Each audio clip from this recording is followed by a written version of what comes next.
Et si c'était possible? Quand tu poses cette question, tu as tendance à avancer. Quand tu dis « et si c'était possible ?» ton imaginaire créatif te montre des chemins par lesquels tu peux passer. Les limites, ça n'existe pas. Il faut le savoir. Souvent, il faut regarder en arrière et se dire « on vit dans un monde quand même où il y a des choses, on ne s'est pas posé des questions, comment c'est né ?» Tu prends l'avion.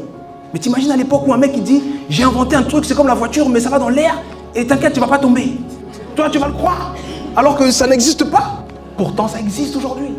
S'il n'y a pas d'ingénieur en aérospatial, machin, aérodynamique, de trucs, on ne peut pas nous expliquer comment. Pourtant, on l'utilise. Ok? Il faut donc savoir que ce n'est pas une affaire de comment, ce n'est pas une affaire de est-ce que c'est possible, c'est une affaire de et si c'était possible, qu'est-ce que ça changerait? Et si c'était possible, qu'est-ce que ça changerait dans ma vie? Et si c'était possible, qu'est-ce que ça changerait dans ma famille? Et si c'était possible, qu'est-ce que ça changerait pour ma communauté? Et si c'était possible, qu'est-ce que ça changerait pour mes finances? Et si c'était possible? Le mindset, on le contrôle avec une chose, les questions.